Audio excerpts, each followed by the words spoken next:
ദൈവത്തിന് സ്തോത്രം. ഇന്ന് വായിക്കുവാനായി തിരഞ്ഞെടുത്തിരിക്കുന്ന വേദഭാഗങ്ങൾ പുറപ്പാട് പുസ്തകം അതിൻ്റെ 28, 29, 30 അധ്യായങ്ങൾ. അധ്യായം 28. നിന്റെ സഹോദരനായ അഹരോനെയും അവൻ്റെ പുത്രന്മാരെയും എനിക്ക് പുരോഹിത ശുശ്രൂഷ ചെയ്യേണ്ടതിന് മിസ്രയീം മക്കളുടെ ഇടയിൽ നിന്ന് നിന്റെ അടുക്കൽ വരുത്തുക. അഹരോനെയും അഹരോൻ്റെ പുത്രന്മാരായ നാദാബ്, അബീഹു, എലയാസർ, ഈഥാമാർ എന്നിവരെയും തന്നെ. നിന്റെ സഹോദരനായ അഹരോന് വേണ്ടി മഹത്വത്തിനും അലങ്കാരത്തിനുമായി വിശുദ്ധ വസ്ത്രം ഉണ്ടാക്കണം. അഹരോൻ എനിക്ക് പുരോഹിത ശുശ്രൂഷ ചെയ്യുവാൻ തക്കവണ്ണം അവനെ ശുദ്ധീകരിക്കേണ്ടതിന് അവന് വസ്ത്രം ഉണ്ടാക്കണമെന്ന് ഞാൻ ജ്ഞാനാത്മാവ് കൊണ്ട് നിറച്ചിരിക്കുന്ന സകല ജ്ഞാനികളോടും നീ പറയണം. അവർ ഉണ്ടാക്കേണ്ടുന്ന വസ്ത്രമോ പതക്കം, ഏഫോദ്, നീളക്കുപ്പായം, ചിത്രത്തയ്യലുള്ള നീലയങ്കി, മുടി, നടുകെട്ട് എന്നിവ തന്നെ. നിന്റെ സഹോദരനായ അഹരോൻ എനിക്ക് പുരോഹിത ശുശ്രൂഷ ചെയ്യേണ്ടതിന് അവനും അവൻ്റെ പുത്രന്മാർക്കും വിശുദ്ധ വസ്ത്രം ഉണ്ടാക്കണം. അതിന് പൊന്ന്, നീലനൂൽ, ധൂമ്രനൂൽ, ചുവപ്പുനൂൽ, പിരിച്ച പഞ്ഞിനൂൽ എന്നിവ എടുക്കണം. പൊന്ന്, നീലനൂൽ, ധൂമ്രനൂൽ, ചുവപ്പുനൂൽ, പിരിച്ച പഞ്ഞിനൂൽ എന്നിവ കൊണ്ട് നെയ്ത്തുകാരൻ്റെ ചിത്രപ്പണിയായി ഏഫോദ് ഉണ്ടാക്കണം. അതിൻ്റെ 2 അറ്റത്തോട് ചേർന്നതായി 2 ചുമൽക്കണ്ടം ഉണ്ടായിരിക്കണം. അങ്ങനെ അത് തമ്മിൽ ഇണച്ചിരിക്കണം. അത് കെട്ടിമുറുക്കുവാൻ അതിന്മേലുള്ളതായി ചിത്രപ്പണിയായ നടുകെട്ട്, അതിൽ നിന്ന് തന്നെ അതിൻ്റെ പണി പോലെ പൊന്ന്, നീലനൂൽ, ധൂമ്രനൂൽ, ചുവപ്പുനൂൽ, പിരിച്ച പഞ്ഞിനൂൽ എന്നിവ കൊണ്ടായിരിക്കണം. അതുകൂടാതെ 2 ഗോമേദക കല്ലെടുത്ത് അവയിൽ ഇസ്രായേൽ മക്കളുടെ പേർ കൊത്തേണം. അവരുടെ പേരുകളിൽ 6 ഒരു കല്ലിലും ശേഷമുള്ള 6 മറ്റേ കല്ലിലും അവരുടെ ജനനക്രമത്തിൽ ആയിരിക്കണം. രത്നശില്പിയുടെ പണിയായി മുദ്ര കൊത്തുപോലെ 2 കല്ലിലും ഇസ്രായേൽ മക്കളുടെ പേർ കൊത്തേണം. അവ പൊന്തടങ്ങളിൽ പതിക്കണം. കല്ല് 2 ഏഫോദിന്റെ ചുമൽക്കണ്ടങ്ങളിൽ മേൽ ഇസ്രായേൽ മക്കൾക്ക് വേണ്ടി ഓർമ്മക്കല്ലായി വയ്ക്കണം. അഹരോൻ യഹോവയുടെ മുമ്പാകെ അവരുടെ പേർ ഓർമ്മയ്ക്കായി തൻ്റെ 2 ചുമലിന്മേലും വഹിക്കണം. പൊന്നുകൊണ്ട് തടങ്ങൾ ഉണ്ടാക്കണം. തങ്കം കൊണ്ട് ചരട് പോലെ മുറിച്ചുകൊത്ത് പണിയായി 2 സരപ്പളിയും ഉണ്ടാക്കണം.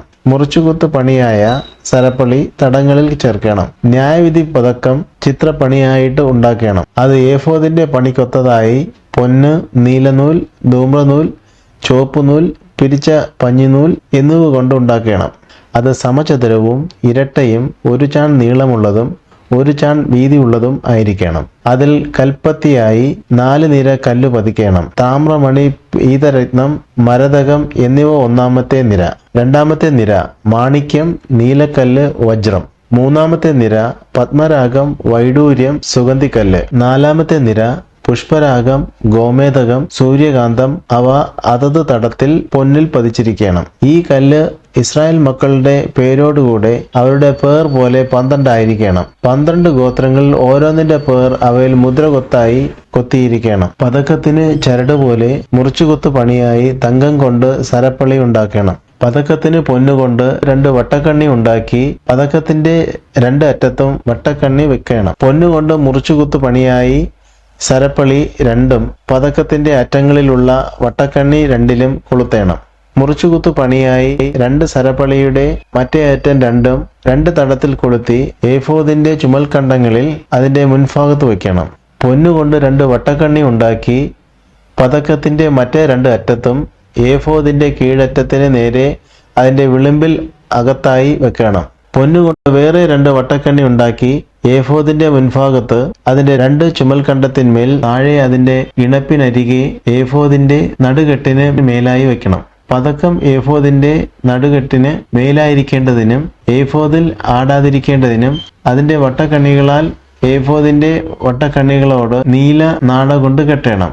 അങ്ങനെ അഹരോൻ വിശുദ്ധ മന്ദിരത്തിൽ കടക്കുമ്പോൾ ന്യായവിധി പതക്കത്തിൽ ഇസ്രായേൽ മക്കളുടെ പേർ എപ്പോഴും യഹോവയുടെ മുമ്പാകെ ഓർമ്മയ്ക്കായിട്ട് തന്റെ ഹൃദയത്തിന്മേൽ വഹിക്കണം. ന്യായവിധി പതക്കത്തിന് അകത്ത് ഊറീമും തുമ്മീമും വെളിപ്പാടും സത്യവും വയ്ക്കണം. അഹരോൻ യഹോവയുടെ സന്നിധിയിങ്കൽ കടക്കുമ്പോൾ അവന്റെ ഹൃദയത്തിന്മേൽ ഇരിക്കണം. അഹരോൻ ഇസ്രായേൽ മക്കളോടുള്ള ന്യായവിധി എപ്പോഴും യഹോവയുടെ മുമ്പാകെ തന്റെ ഹൃദയത്തിന്മേൽ വഹിക്കണം. ഏഫോദിന്റെ അങ്കി മുഴുവനും നീലനൂൽ ആകണം. അധ്യായം 29. അവർ എനിക്ക് പുരോഹിത ശുശ്രൂഷ ചെയ്യുവാൻ അവരെ ശുദ്ധീകരിക്കേണ്ടതിന് നീ അവർക്ക് ചെയ്യേണ്ടത് എന്തെന്നാൽ, ഒരു കാളക്കിടാവിനെയും ഊനമില്ലാത്ത 2 ആട്ടുകൊറ്റനെയും പുളിപ്പില്ലാത്ത അപ്പവും എണ്ണയും ചേർത്ത് പുളിപ്പില്ലാത്ത ദോശകളും എണ്ണ പുരട്ടിയ പുളിപ്പില്ലാത്ത വടകളും എടുക്കണം. ഗോതമ്പ് മാവ് കൊണ്ട് അവ ഉണ്ടാക്കണം. അവ ഒരു കൊട്ടയിൽ വെച്ച് കാളയോടും 2 ആട്ടിൻകൊറ്റനോടും കൂടെ കൊട്ടയിൽ കൊണ്ടുവരണം. അഹരോനെയും അവൻ്റെ പുത്രന്മാരെയും സമാഗമന കൂടാരത്തിൻ്റെ വാതിൽക്കൽ വരുത്തി വെള്ളം കൊണ്ട് കഴുകണം. പിന്നെ വസ്ത്രമെടുത്ത് അഹരോനെ ഉള്ളങ്കിയും ഏഫോദിന്റെ അങ്കിയും ഏഫോദും പതക്കവും ധരിപ്പിച്ചു അവന്റെ അരയ്ക്ക് ഏഫോദിന്റെ നടുകെട്ട് കെട്ടണം. അവന്റെ തലയിൽ മുടി വെച്ച് വിശുദ്ധപ്പെട്ട മുടിയുമേൽ വെക്കണം. പിന്നെ അഭിഷേക തൈലം എടുത്ത് തലയിൽ ഒഴിച്ച് അവനെ അഭിഷേകം ചെയ്യണം. അവന്റെ പുത്രന്മാരെയും കൊണ്ടുവന്ന് അങ്കി ധരിപ്പിക്കണം. അഹരോന്റെയും പുത്രന്മാരുടെയും അരയ്ക്ക് നടുകെട്ട് കെട്ടി അവർക്ക് തലപ്പാവ് വെക്കണം. പൗരോഹിത്യം അവർക്ക് നിത്യ അവകാശമായിരിക്കണം. പിന്നെ നീ അഹരോനും അവൻ്റെ പുത്രന്മാർക്കും കരപൂരണം ചെയ്യണം. നീ കാളയെ സമാഗമന കൂടാരത്തിൻ്റെ മുമ്പാകെ വരുത്തേണം. അഹരോനും അവൻ്റെ പുത്രന്മാരും കാളയുടെ തലമേൽ കൈവയ്ക്കണം. പിന്നെ സമാഗമന കൂടാരത്തിൻ്റെ വാതിൽക്കൽ യഹോവയുടെ മുമ്പാകെ കാളയെ അറുക്കണം. കാളയുടെ രക്തം കുറെ എടുത്ത് നിന്റെ വിരൽ കൊണ്ട് യാഗപീഠത്തിൻ്റെ കൊമ്പുകളിന്മേൽ പുരട്ടിയ ശേഷം രക്തം ഒക്കെയും യാഗപീഠത്തിൻ്റെ ചുവടിൽ ഒഴിക്കണം. കുടൽ പൊതിഞ്ഞിരിക്കുന്ന മേധസ്സൊക്കെയും കരലിന്മേലുള്ളവയും മൂത്രപിണ്ഡം 2 അവയുടെ മേലുള്ള മേധസ്സും എടുത്ത് യാഗപീഠത്തിന്മേൽ വെച്ച് ദഹിപ്പിക്കണം. കാളയുടെ മാംസവും തോലും ചാണകവും പാളയത്തിന് പുറത്ത് തീയിലിട്ട് ചുട്ടുകളയണം. ഇത് പാപയാഗം. പിന്നെ ഒരു ആട്ടിൻകൊറ്റനെ എടുക്കണം. അഹരോനും അവൻ്റെ പുത്രന്മാരും ആട്ടിൻകൊറ്റൻ്റെ തലമേൽ കൈവയ്ക്കണം. ആട്ടുകൊറ്റനെ അറുത്ത് അതിൻ്റെ രക്തം എടുത്ത് യാഗപീഠത്തിന്മേൽ ചുറ്റും തളിക്കണം. ആട്ടുകൊറ്റനെ ഖണ്ഡം ഖണ്ഡമായി മുറിച്ച് അതിൻ്റെ കുടലും കാലും കഴുകി ഖണ്ഡങ്ങളുടെ മേലും അതിൻ്റെ തലയുടെ മേലും വയ്ക്കണം. ആട്ടുകൊറ്റനെ മുഴുവനും യാഗപീഠത്തിന്മേൽ വെച്ച് ദഹിപ്പിക്കണം. ഇത് യഹോവയ്ക്ക് ഹോമയാഗം, യഹോവയ്ക്ക് സൗരഭ്യവാസനയായ ദഹനയാഗം തന്നെ. പിന്നെ നീ മറ്റേ ആട്ടുകൊറ്റനെ എടുക്കണം. അഹരോനും അവൻ്റെ പുത്രന്മാരും ആട്ടുകൊറ്റൻ്റെ തലമേൽ കൈവയ്ക്കണം. ആട്ടുകൊറ്റനെ അറുത്ത് അതിൻ്റെ രക്തം കുറെ എടുത്ത് അഹരോന്റെ വലത്തെ കാതിനും അവൻ്റെ പുത്രന്മാരുടെ വലത്തെ കാതിനും അവരുടെ വലത്തെ കൈകളുടെ പെരുവിരലിനും വലത്തെ കാലിൻ്റെ പെരുവിരലിനും പുരട്ടി രക്തം യാഗപീഠത്തിന്മേൽ ചുറ്റും തളിക്കണം. പിന്നെ നീ യാഗപീഠത്തിന്മേലുള്ള രക്തവും അഭിഷേക തൈലവും കുറേശ്ശെ എടുത്ത് അഹരോന്റെ മേലും അവന്റെ വസ്ത്രത്തിന്മേലും അവന്റെ പുത്രന്മാരുടെ മേലും അവരുടെ വസ്ത്രത്തിന്മേലും തളിക്കണം. അവനും അവന്റെ വസ്ത്രവും അവന്റെ പുത്രന്മാരും അവരുടെ വസ്ത്രവും ശുദ്ധീകരിക്കപ്പെടും. അത് കരപൂരണത്തിന് ആട്ടുകൊറ്റനാകൊണ്ട് നീ അതിൻ്റെ മേധസ്സും തടിച്ച വാലും കുടൽ പൊതിഞ്ഞിരിക്കുന്ന മേധസ്സും കരളിന്മേലുള്ള വായ്പയും മൂത്രപിണ്ഡം 2 അവരുടെ മേലുള്ള മേധസ്സും വലത്തെ കൈ കുറയ്ക്കും യഹോവയുടെ മുമ്പാകെ വെച്ചിരിക്കുന്ന പുളിപ്പില്ലാത്ത അപ്പത്തിന്റെ കൊട്ടയിൽ നിന്ന് ഒരു അപ്പവും എണ്ണ പകർന്ന അപ്പമായ ഒരു ദോശയും ഒരു വടയും എടുക്കണം. അതുമൊക്കെയും അഹരോന്റെ കയ്യിലും അവന്റെ പുത്രന്മാരുടെ കയ്യിലും വെച്ച് യഹോവയുടെ സന്നിധിയിൽ നിരാജനാർപ്പണമായി നിരാജനം ചെയ്യണം. പിന്നെ അവരുടെ കയ്യിൽ നിന്ന് അവ വാങ്ങി യാഗപീഠത്തിന്മേൽ ഹോമയാഗത്തിനും മീതെ യഹോവയുടെ സന്നിധിയിൽ സൗരഭ്യവാസനയായി ദഹിപ്പിക്കണം. ഇത് യഹോവയ്ക്ക് ഒരു ദഹനയാഗം. പിന്നെ അഹരോന്റെ കരപൂരണത്തിനുള്ള ആട്ടുകൊറ്റനെ നെഞ്ചെടുത്ത് യഹോവയുടെ സന്നിധിയിൽ നിരാജനാർപ്പണമായി നിരാജനം ചെയ്യണം. അത് നിന്റെ ഓഹരി ആയിരിക്കും. അധ്യായം 30. ധൂപം കാട്ടുവാൻ ഒരു ധൂപപീഠം ഉണ്ടാക്കണം. ഖദിരമരം കൊണ്ട് അത് ഉണ്ടാക്കണം. അത് 1 മുഴം നീളവും 1 മുഴം വീതിയുമായി സമചതുരവും 2 മുഴം ഉയരവും ആയിരിക്കണം. അതിൻ്റെ കൊമ്പുകൾ അതിൽ നിന്ന് തന്നെ ആയിരിക്കണം. അതിൻ്റെ മേൽപ്പലകയും ചുറ്റും അതിൻ്റെ പാർശ്വങ്ങളും കൊമ്പുകളും ഇങ്ങനെ അത് മുഴുവനും തങ്കം കൊണ്ട് പൊതിയണം. അതിന് ചുറ്റും പൊന്നുകൊണ്ട് ഒരു വക്കും ഉണ്ടാക്കണം. ചുമക്കേണ്ടതിന് തണ്ട് ചെലുത്തുവാൻ അതിൻ്റെ വക്കിനു കീഴെ ഇരുപുറത്തും ഈ 2 പൊൻവളയവും ഉണ്ടാക്കണം. അതിൻ്റെ 2 പാർശ്വത്തിലും അവയെ ഉണ്ടാക്കണം. തണ്ടുകൾ ഖദിരമരം കൊണ്ടുണ്ടാക്കി പൊന്നു പൊതിയണം. സാക്ഷ്യപ്പെട്ടകത്തിൻ്റെ മുമ്പിലും ഞാൻ നിനക്ക് വെളിപ്പെടുവാനുള്ള ഇടമായി സാക്ഷ്യത്തിന് മീതെയുള്ള കൃപാസനത്തിൻ്റെ മുമ്പിലും ഇരിക്കുന്ന തിരശീലയ്ക്ക് മുമ്പാകെ അത് വെക്കണം. അഹരോൻ അതിൻ്റെ മേൽ സുഗന്ധധൂപം കാട്ടേണം. അവൻ ദിനംപ്രതി കാലത്ത് ധൂപം തുടയ്ക്കുമ്പോൾ അങ്ങനെ ധൂപം കാട്ടേണം. അഹരോൻ വൈകുന്നേരം ദീപം കൊളുത്തുമ്പോഴും അങ്ങനെ സുഗന്ധധൂപം കാട്ടേണം. അത് തലമുറ തലമുറയായി യഹോവയുടെ മുമ്പാകെ നിരന്തര ധൂപമായിരിക്കണം. നിങ്ങൾ അതിന്മേൽ അന്യധൂപമോ ഹോമയാഗമോ ഭോജനയാഗമോ അർപ്പിക്കരുത്. അതിന്മേൽ പാനീയയാഗം ഒഴിക്കുകയും അരുത്. സംവത്സരത്തിൽ ഒരിക്കൽ അഹരോൻ അതിൻ്റെ കൊമ്പുകൾക്ക് വേണ്ടി പ്രായശ്ചിത്തം കഴിക്കണം. പ്രായശ്ചിത്തത്തിനുള്ള പാപയാഗത്തിൻ്റെ രക്തം കൊണ്ട് അവൻ തലമുറ തലമുറയായി വർഷാന്തര പ്രായശ്ചിത്തം കഴിക്കണം. ഇത് യഹോവയ്ക്ക് അതിവിശുദ്ധം. യഹോവ പിന്നെയും മോശയോട് കൽപ്പിച്ചതെന്തെന്നാൽ, ഇസ്രായേൽ മക്കളുടെ ജനസംഖ്യ എടുക്കേണ്ടതിന് അവരെ എണ്ണുമ്പോൾ അവരുടെ മധ്യേ ബാധ ഉണ്ടാകാതിരിപ്പാൻ അവരിൽ ഓരോരുത്തൻ താൻ്റെ ജീവന് വേണ്ടി യഹോവയ്ക്ക് വീണ്ടെടുപ്പ് വില കൊടുക്കണം. എണ്ണപ്പെടുന്നവരുടെ കൂട്ടത്തിൽ ഉൾപ്പെടുന്ന ഏവനും വിശുദ്ധ മന്ദിരത്തിലെ തൂക്കപ്രകാരം 1/2 ശേക്കൽ കൊടുക്കണം. ശേക്കൽ എന്നത് 20 ഗേര. ആ 1/2 ശേക്കൽ യഹോവയ്ക്ക് വഴിപാട് ആയിരിക്കണം. എണ്ണപ്പെടുന്നവരുടെ കൂട്ടത്തിൽ 20 വയസ്സും അതിന് മീതെയുള്ളവനെല്ലാം യഹോവയ്ക്ക് വഴിപാട് കൊടുക്കണം. നിങ്ങളുടെ ജീവന് വേണ്ടി പ്രായശ്ചിത്തം കഴിപ്പാൻ നിങ്ങൾ യഹോവയ്ക്ക് വഴിപാട് കൊടുക്കുമ്പോൾ ധനവാൻ 1/2 ശേക്കലിൽ അധികം കൊടുക്കരുത്, ദരിദ്രൻ കുറച്ചു കൊടുക്കുകയും അരുത്.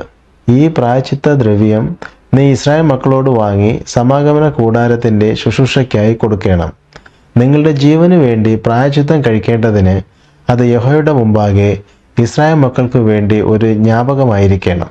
യഹോവ പിന്നെയും മോശയോട് കൽപ്പിച്ചതെന്തെന്നാൽ, കഴുകേണ്ടതിന് ഒരു താമ്രത്തൊട്ടിയും അതിന് ഒരു താമ്രക്കാലും ഉണ്ടാക്കണം. അതിനെ സമാഗമന കൂടാരത്തിനും യാഗപീഠത്തിനും മധ്യേ വെച്ച് അതിൽ വെള്ളം ഒഴിക്കണം. അതിങ്കൽ അഹരോനും അവൻ്റെ പുത്രന്മാരും കൈയും കാലും കഴുകണം. അവർ സമാഗമന കൂടാരത്തിൽ കടക്കുകയോ യഹോവയ്ക്ക് ദഹനയാഗം കഴിക്കേണ്ടതിന് യാഗപീഠത്തിങ്കൽ ശുശ്രൂഷിപ്പാൻ ചെല്ലുകയോ ചെയ്യുമ്പോൾ മരിക്കാതിരിക്കേണ്ടതിന് വെള്ളം കൊണ്ട് കഴുകണം. അവർ മരിക്കാതിരിക്കേണ്ടതിന് കൈയും കാലും കഴുകണം. അത് അവർക്ക് തലമുറ തലമുറയായി എന്നേക്കുമുള്ള ചട്ടമായിരിക്കണം. യഹോവ പിന്നെയും മോശയോട് കൽപ്പിച്ചതെന്തെന്നാൽ, മേത്തരമായ സുഗന്ധവർഗമായി വിശുദ്ധ മന്ദിരത്തിലെ തൂക്കപ്രകാരം 500 ശേക്കൽ അയഞ്ഞ മൂരും അതിൽ പാതി 350 ശേക്കൽ സുഗന്ധ ലവംഗവും 500 ശേക്കൽ വഴണത്തൊലിയും ഒരു ഹീൻ ഒലിവെണ്ണയും എടുത്ത് തൈലക്കാരൻ്റെ വിദ്യപ്രകാരം ചേർത്തുണ്ടാക്കിയ വിശുദ്ധമായ അഭിഷേക തൈലമാക്കണം. അത് വിശുദ്ധമായ അഭിഷേക തൈലമായിരിക്കണം. അതിനാൽ നീ സമാഗമന കൂടാരവും സാക്ഷ്യപെട്ടകവും മേശയും അതിൻ്റെ ഉപകരണങ്ങളൊക്കെയും നിലവിളക്കും അതിൻ്റെ ഉപകരണങ്ങളും ധൂപപീഠവും ഹോമയാഗപീഠവും അതിൻ്റെ ഉപകരണങ്ങളൊക്കെയും തൊട്ടിയും അതിൻ്റെ കാലും അഭിഷേകം ചെയ്യണം. അവ അതിവിശുദ്ധമായിരിക്കേണ്ടതിന് അവയെ ശുദ്ധീകരിക്കണം. അവ തൊടുന്നവനൊക്കെയും വിശുദ്ധനായിരിക്കണം. അഹരോനെയും അവൻ്റെ പുത്രന്മാരെയും എനിക്ക് പുരോഹിത ശുശ്രൂഷ ചെയ്യേണ്ടതിന് നീ അഭിഷേകം ചെയ്ത് ശുദ്ധീകരിക്കണം. ഇസ്രായേൽ മക്കളോട് നീ പറയേണ്ടതെന്തെന്നാൽ, ഇത് നിങ്ങളുടെ തലമുറകളിൽ എനിക്ക് വിശുദ്ധമായ അഭിഷേക തൈലമായിരിക്കണം. അത് മനുഷ്യൻ്റെ ദേഹത്തിന്മേൽ ഒഴിക്കരുത്. അതിൻ്റെ യോഗപ്രകാരം അതുപോലെയുള്ളത് നിങ്ങൾ ഉണ്ടാക്കുകയും അരുത്. അത് വിശുദ്ധമാകുന്നു. അത് നിങ്ങൾക്ക് വിശുദ്ധമായിരിക്കണം. അതുപോലെയുള്ള തൈലം ഉണ്ടാക്കുന്നവനെയും അതിൽ നിന്ന് അന്യന് കൊടുക്കുന്നവനെയും അവൻ്റെ ജനത്തിൽ നിന്ന് ഛേദിച്ച് കളയണം. യഹോവ പിന്നെയും മോശയോട് കൽപ്പിച്ചതെന്തെന്നാൽ, നീ നറുംപശ, ഗുൽഗുലു, ഹൽബാൻ പശ എന്നീ സുഗന്ധവർഗവും നിർമ്മല സാമ്പ്രാണിയും എടുക്കണം. എല്ലാം ഒരുപോലെ തൂക്കമായിരിക്കണം. അതിൽ ഉപ്പവും ചേർത്ത് തൈലക്കാരൻ്റെ വിദ്യപ്രകാരം നിർമ്മലവും വിശുദ്ധവുമായ ധൂപവർഗമാക്കണം. നീ അതിൽ ഏതാനും ഇടിച്ച് പൊടിയാക്കി ഞാൻ നിനക്ക് വെളിപ്പെടുവാനുള്ള സമാഗമന കൂടാരത്തിലെ സാക്ഷ്യത്തിന് മുമ്പാകെ വയ്ക്കണം. അത് നിങ്ങൾക്ക് അതിവിശുദ്ധമായിരിക്കണം. ഈ ഉണ്ടാക്കുന്ന ധൂപവർഗത്തിന്റെ യോഗത്തിന് ഒത്തതായി നിങ്ങൾക്കുണ്ടാക്കരുത്. അത് യഹോവയ്ക്കും വിശുദ്ധമായിരിക്കണം. മണക്കേണ്ടതിന് അതുപോലെയുള്ളത് ആരെങ്കിലും ഉണ്ടാക്കിയാൽ അവനെ അവന്റെ ജനത്തിൽ നിന്ന് ഛേദിച്ചു കളയണം.